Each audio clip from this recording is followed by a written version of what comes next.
এক শাশুড়ি সংসার ভাঙার জন্য বিভিন্ন জাদুটোনা করে, আর সেটা তার ছেলে জানার পরও মায়ের পক্ষ নিয়ে থাকে, মায়ের দোষ ঢাকার চেষ্টা করে। সেক্ষেত্রে ঘরের বউয়ের কি করা উচিত? আমাদের সমাজে অনেক শাশুড়ি, এমনকি অনেক বৌমা, এমনকি অনেক ননদ, অনেক ভাবি, অনেক পুরুষ, অনেক মহিলা এই কাজ করে। নিজের ঘরের নিজের কাছের লোকজনকে বসে আনার জন্য বা বিভিন্ন উদ্দেশ্যে জাদুকরের কাছে যায়, জাদু করে, ব্ল্যাক ম্যাজিশিয়ানদের কাছে যায়, ব্ল্যাক ম্যাজিকের আশ্রয় নেয়। পরিষ্কার ভাবে শুনে রাখেন, কোন কবিরাজের কাছে যদি কোনো জাদু টোনার জন্য যান, সাথে সাথে আপনার আমল নামায় সবচেয়ে ভয়াবহ বড় কবিরা গুনার ভিতরে একটি লেখা হবে। এবং শুধু তাই নয়, এই জাদুকর যারা এই জাদুর কাজটা করে দেয় মানুষকে, ইসলামের দণ্ডবিধিতে তাদের শাস্তি হলো মৃত্যুদণ্ড, সবচেয়ে কঠিন শাস্তি, চরম শাস্তি তাদের, কারণ গোটা সমাজকে অস্থিতিশীল করে দেয়। ভাইরা আমার, অনেকে আছেন আপোষের জন্য তাবিজ আনতে চান। পরিষ্কার ভাবে বলে দেই, এগুলো হারাম।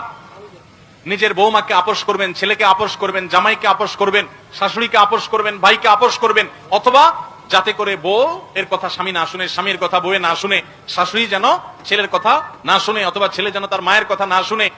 এরকম নানান উদ্দেশ্যে আমাদের ঘরে ঘরে আজকাল এই আপনার কবিরাজদের কাছে গিয়ে তাবিজ আনা, তারপরে এই জাদুকরদের আশ্রয় নেওয়ার প্রবণতা দেখা যায়। পরিষ্কার হারাম, মনে রাখবেন। বহু মানুষ ভালো করতে যায়, হয় খারাপ। এমনকি ভালো করতে যায় যদি ভালো হয়, আপনি জানেন এই জাদু থেকে হয়, কিভাবে হয়?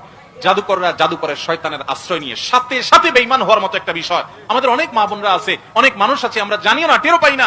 ইমানদার তার সাহায্য চাওয়ার একমাত্র পথ হলো ইয়াকা না'বুদু ওয়া ইয়াকা, আল্লাহ তোমারই ইবাদত করি আর সাহায্য তোমার কাছেই। নাকি মাজারে যায় সাহায্য চাই, কবরে যায় সাহায্য চাইবো? আরে কবরওয়ালার কোনো পাওয়ার আছে? সে কবরওয়ালা নিজেও সাহায্য চান কার কাছে? আর আল্লাহ বলেছেন উদউনি আস্তাজিব লাকুম, তোমরা আমার কাছে দোয়া করো, আমি তোমাদের দোয়া কবুল। ভাইরা আমার, ব্ল্যাক ম্যাজিশিয়ানদের কাছে যে যান, এই যে আপোষের তাবিজ যাতে ছুটে থাকে, স্বামী স্ত্রীর মধ্যে যাতে ভেজাল লেগে থাকে, নানান, অনেক সময় মানুষকে মারার জন্য জাদু করা হয়, নানা রকমের জাদু করে। অনেক মানুষ নামাজ কালাম পড়ে আবার এই সমস্ত করে। আপনি জানেন যে এই জাদু করার মধ্য দিয়ে আপনি আল্লাহর প্রতি কুফরি করে শয়তানের সাথে হাতে হাত মিলিয়েছেন, আপনি বেঈমান হওয়ার পথ বেছে নিয়েছেন। আল্লাহ তাআলা আমাদের সবাইকে হেদায়েত দান করুন। আল্লাহর ওয়াস্তে এই কাজগুলো কেউ করবেন না। আপনার শাশুড়ি কথা শুনে না, আপনার ছেলেটা শুধু বইয়ের কথা উল্টোপাল্টাও কাজ করে, কোনো বাছবিচার করে না। আপনার ইমানদার হিসাবে সবচেয়ে বড় করণীয় এবং মূল করণীয় হলো সিজদায় পড়ে যান, 2 রাকাত নামাজ পড়েন, কিছু দান সাদাকা করেন, ভোর রাতে উঠে যান, চোখের পানি ফেলে আল্লাহর কাছে দোয়া করেন, আল্লাহ আমার ছেলেটাকে আপনি হেদায়েত দান করেন, আল্লাহ আমার মেয়েটাকে আপনি হেদায়েত দান করেন, আল্লাহ আমার শাশুড়িকে আপনি হেদায়েত দান করেন, আমার মাকে আপনি হেদায়েত দান করেন। এটা হলো ইমানদারের মূল সাহায্য চাওয়ার জায়গা। প্রত্যেক সূরা ফাতিহায় প্রত্যেক রাকাতে বলতেছেন ইয়াকা না'বুদু ওয়া ইয়াকা নাস্তাঈন, আল্লাহ আপনারই ইবাদত করি আর সাহায্য আপনার কাছেই।